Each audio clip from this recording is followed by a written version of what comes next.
Hello mga kabayan and welcome back sa aking YouTube channel, Jing No Boundaries. So for today's video mga kabayan, very historic ang araw na to, December 20, 2023. Dahil today mga kabayan ay pinirmahan na ng ating Pangulong Bongbong Marcos ang 2024 budget.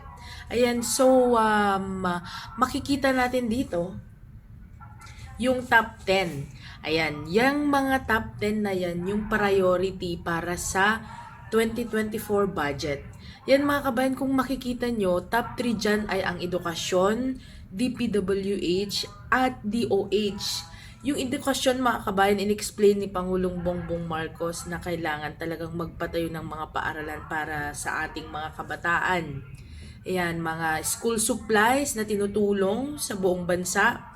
At the same time mga kabayan, priority din number 2 ang DPWH dahil sa mga infrastructure na gagawin dito sa Pilipinas, hindi lang po dito sa Metro Manila, Luzon, and for the rest of our country mga kabayan, kailangan po natin ng improvement of our infrastructure para po maginhawa ang ating buhay dahil ayaw po lahat natin ng traffic mga kabayan. And last, for the top 3, is DOH. Of course, napaka-importante niyan mga kabayan ang Department of Health dahil lahat tayo ay kailangan natin yan sa buhay. Kaya very thankful po tayo kay Pangulong Bongbong Marcos mga kabayan.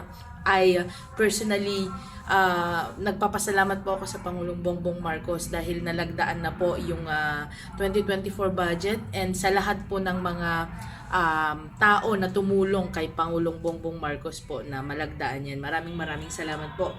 So, para po sa kabuang video mga kabayan, panoorin nyo to hanggang dulo para updated po kayo sa 2024 budget po natin kung saan po lahat yan ilalaan. Ayan. Thank you mga kabayan and see you.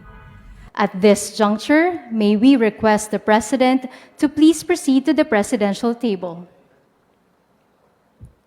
The following esteemed guests are requested to ascend the stage and to stand witness as the President signs the enrolled copy of the bill.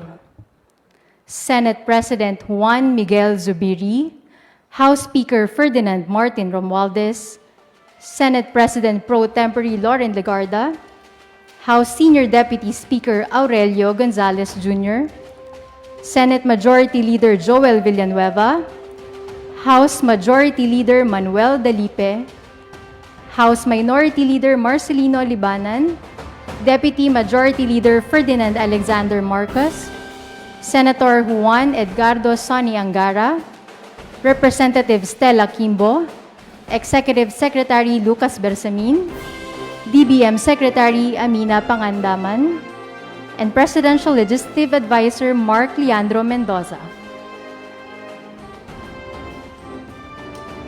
At this point, may we request the President to please proceed with the signing of the enrolled copy of the bill.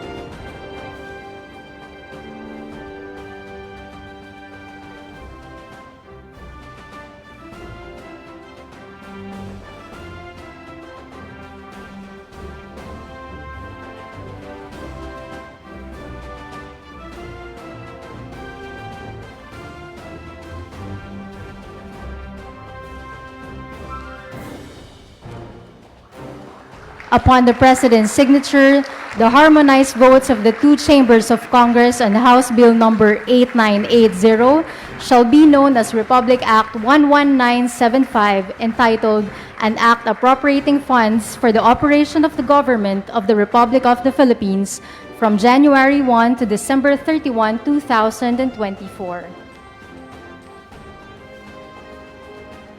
Thank you, Mr. President. Kindly remain on stage. Distinguished guests, please proceed to your assigned seats.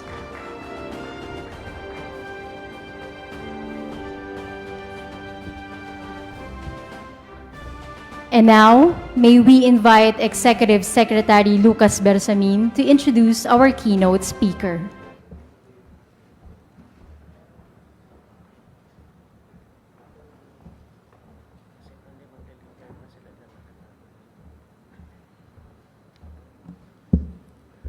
Ladies and gentlemen, the President of the Republic of the Philippines, His Excellency Ferdinand R. Marcos Jr.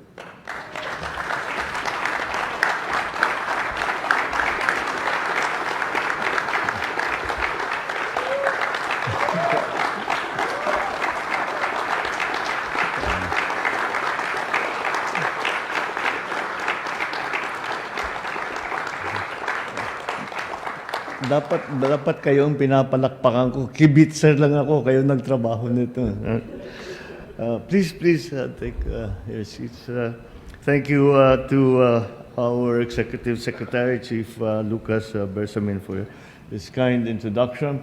The Senate President Juan Miguel Zubiri, the honorable members of the Senate, House Speaker Martin Romualdez, and the honorable members of the House of Representatives, the Apostolic Nuncio, His Excellency Most Reverend Charles John Brown, and the esteemed members of the Diplomatic Corps, DBM Secretary Amina Pangandaman, and the honorable members of the Cabinet.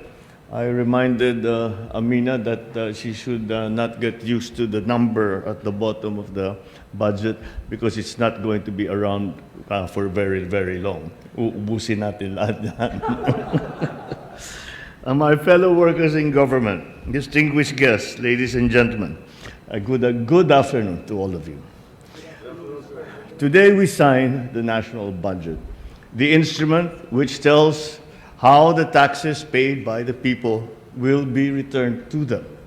In effect, we are signing the renewal of our annual social contract with taxpayers, that what they have paid faithfully will be rebated to them in full. Although it is teeming with numbers, this budget is more than a spreadsheet of amounts or a ledger of projects. Rather, it details our battle plan in fighting poverty and combating illiteracy, in producing food and ending hunger, in protecting our homes and securing our border, treating the sick, keeping our people healthy, creating jobs, and funding livelihoods. It is wrong to say that the budget merely pays for the overhead of the bureaucracy. It is more than that. It funds the elimination of problems that we as a nation must overcome. It is incorrect to say that the budget merely finances the operations of government because its fine print bankrolls the realization of our dreams writ large. In the end, every line in this budget, when translated to projects from roads to schools to hospitals, will transform our country for the better and the lives of our people for the better.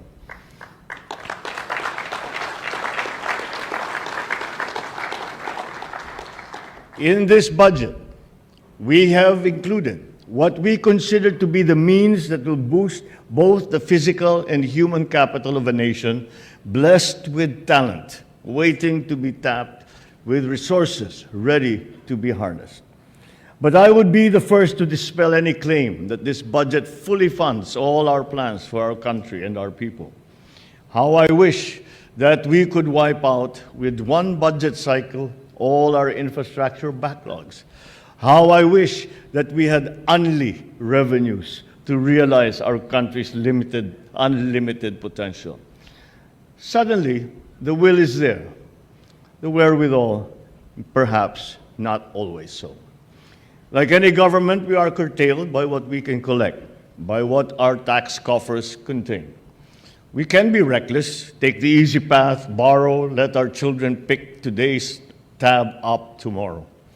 But debt is not the kind of inheritance that we want to leave those who will come after us. Good fiscal stewardship imposes upon us the discipline not to be led into the temptation of bloating what we owe. Good government dictates upon us the duty to spend the appropriations we have cobbled together for the correct purposes, the right way, on time, and on budget. I say this to remind those who will execute this budget that red tape that leads to underspending and overspending that disregards legal guardrails are two sides of the same coin. Implementation delay and illegal deviations inflict the same havoc of denying the people of the progress and development that they deserve. So with this reminder comes the most important budget commandment that we must always heed. We are working for the people, not for ourselves. We are working for the country, not for ourselves. Honor the taxpayers who make the budget possible.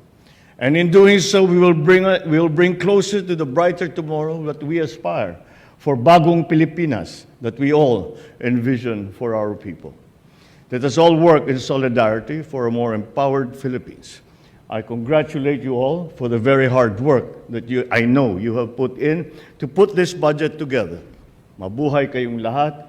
Maraming salamat po. Maligayang Pasko at manigong bagong taon. Thank you, Mr. President. Kindly remain on stage. At this point, may we request the President to kindly grant us a photo opportunity.